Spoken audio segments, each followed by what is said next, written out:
Vambora, galerinha, para mais um vídeo do canal Historiando com Jane Lobo. Hoje nós vamos falar sobre o conceito de civilização. Civilização foi um conceito que nasceu na Europa no final do século XVIII, início do século XIX, no meio ali de pensadores, de filósofos, principalmente franceses.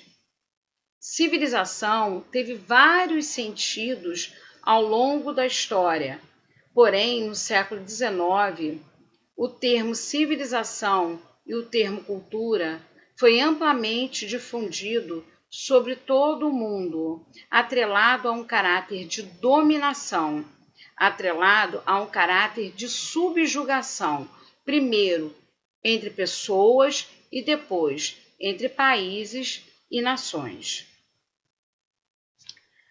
A origem do termo civilização, ela se dá numa origem de um processo linear de desenvolvimento, ou seja, ela se originou ali com a Revolução Neolítica, aonde o homem deixa o seu estado selvagem, o seu estado natural, o seu estado primitivo, com a descoberta, então, da agricultura.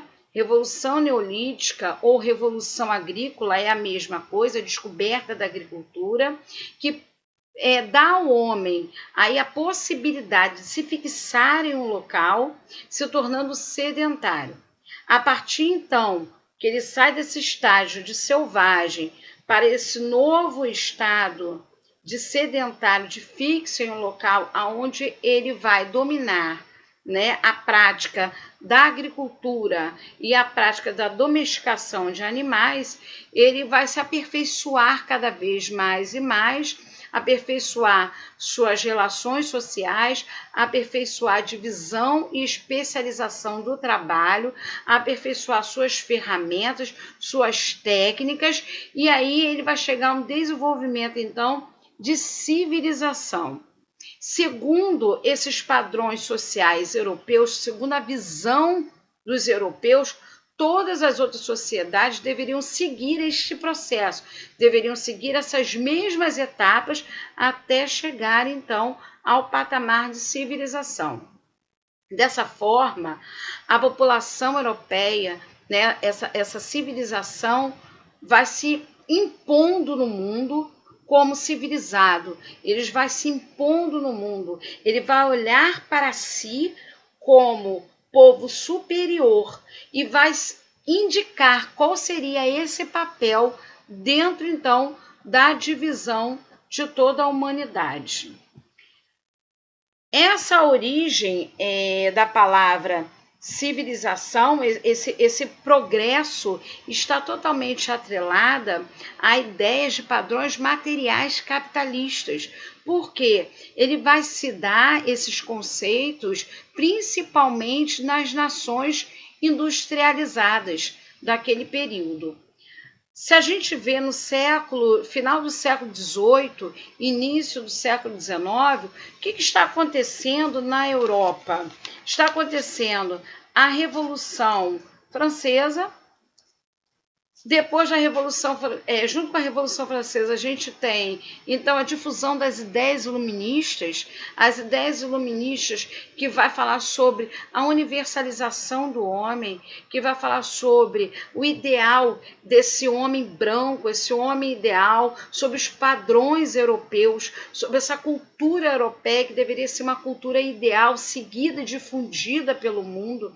Então, junto com o iluminismo, vão estar aí sendo ditados normas e condutas sociais, políticas e econômicas europeias, que deveriam ser tidas como civilizatórias, como desenvolvidas e seguidas pelo resto do mundo. Vai ter uma padronização de pensamento.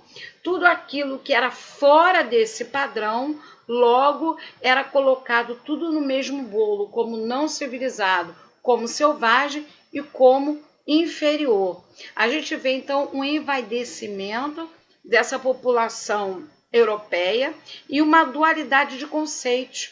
onde essa população europeia vai se chamar de moderna, e todos os passados, né, de antigos, de médios, né, onde essa civilização europeia ela vai se chamar, nesse caso, de desenvolvido, ocidental, civilizado, e todo o resto, subdesenvolvido ou não desenvolvido, não civilizado, oriental. No século XIX também estará ocorrendo o imperialismo. Imperialismo vai ser o quê? Vai ser o lançamento dessa população, desses povos europeus, sobre os povos asiáticos e africanos, né? Então vai ser a partilha da África e da Ásia, é o imperialismo. E o que vai justificar esses povos europeus a dominarem outras nações? O conceito de civilização. Ou seja, os europeus então vai atribuir para eles uma missão redentora. Eles deveriam então levar para a África, para a Ásia, a missão civilizatória. Eles deveriam levar para esses povos o que tinha de melhor, segundo o seu ponto de vista, que era a sua forma de ser civilizado. E é isso que eles vão fazer então.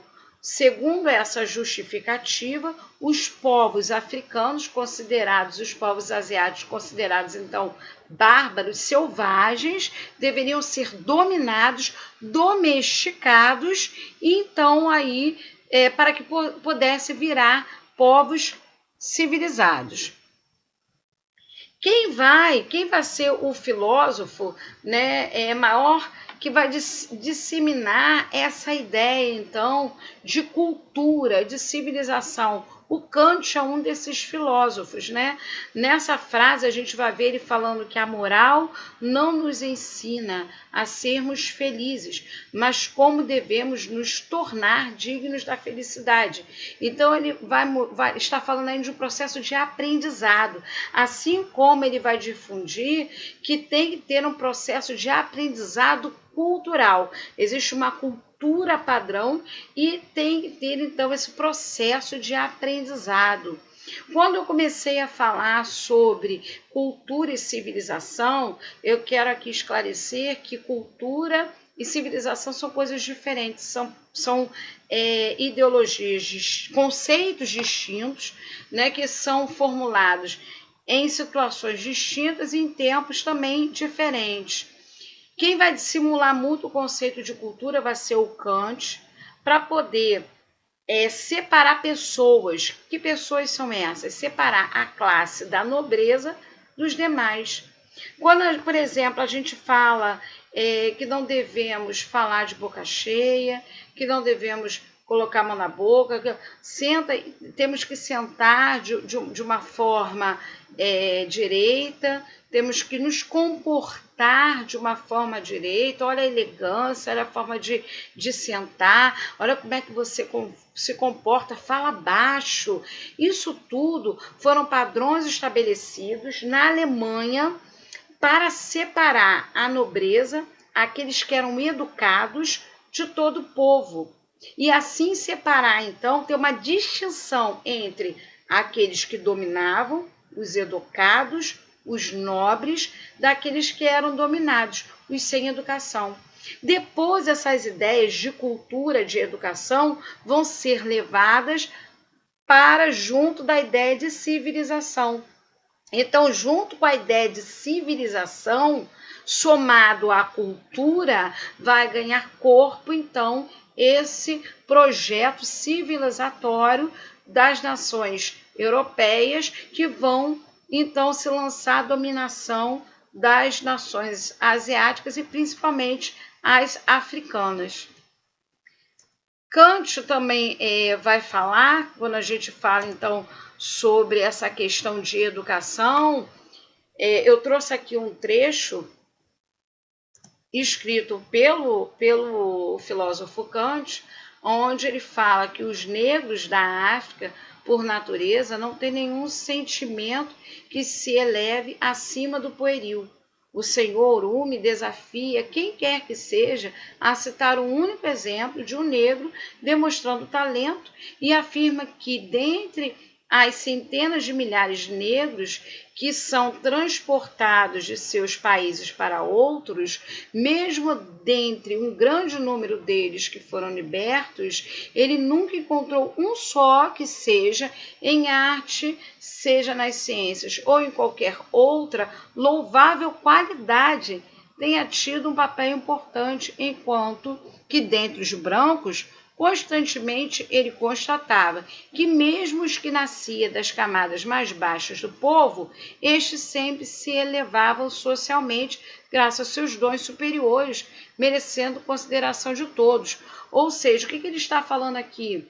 Que o negro africano ele não tinha talento, que ele não tinha nada, que ele não era, então, civilizado. Aquela questão que eu falei de cultura. Mesmo os brancos que não tinham cultura, mesmo os brancos sem educação, que não eram nobres, eles tinham talento e poderiam aprender essas normas e culturas, esses padrões de comportamento ditados por essa nobreza e poderiam, quem sabe, chegar, né, a ser povos então educados. Mas os negros não, eles não tinham talentos. A gente vai ver, então, através dessa questão de civilização, através desse termo ideológico afirmado pelo europeu, desse padrão afirmado europeu, uma divisão e uma justificativa aonde nós vamos ter, de um lado, homens brancos, europeus, anglo-saxões, geralmente ali do norte, né? Esses povos ocidentais, que vão se intitular desenvolvidos, que vão se intitular superiores, e todos os demais, né? Essa pluralidade de cultura asiática, africana, até mesmo americana, latina, da América Latina, né? Vão ser colocados tudo no mesmo bolo, como se fossem povos sem cultura, sem religião, sem governo, sem nada. Povos bárbaros, povos sem civilização. Então a gente tem uma dualidade daqueles que vão se intitular os que nasceram para dominar e daqueles que, como está escrito aqui, não tem nenhuma qualidade, não tem nada. Então eles vão nascer para quê? Para serem dominados. Junto com essa questão da civilização, com esses conceitos de civilização e cultura, a religião também vai estar aí firme, atrelada nesse processo civilizatório para frear qualquer que fosse a investida dos outros povos. Então a religião também vai vir para doutrinar como um fator de doutrina ideológica, junto com essa justificativa de civilização e de cultura inferior. Eu vou também trazer, para terminar, o pensamento, então, do filósofo Karl Marx, onde vai falar que as ideias dominantes, numa época, nunca passaram das ideias da classe dominante. Por quê? Todas essas ideias elas vão estar atreladas ao capitalismo. Elas vão estar atreladas a questões financeiras e materiais. Então, nada, nenhum conceito, ele vai surgir, ele vai ser criado. E todos esses conceitos são criados para uma finalidade, um propósito, dentro de determinado tempo histórico, servindo a quem? A classe dominante, né? Servindo, então, esses ideais dessa classe que domina, para poder, então, justificar o seu domínio sobre os demais, sobre aqueles considerados inferiores.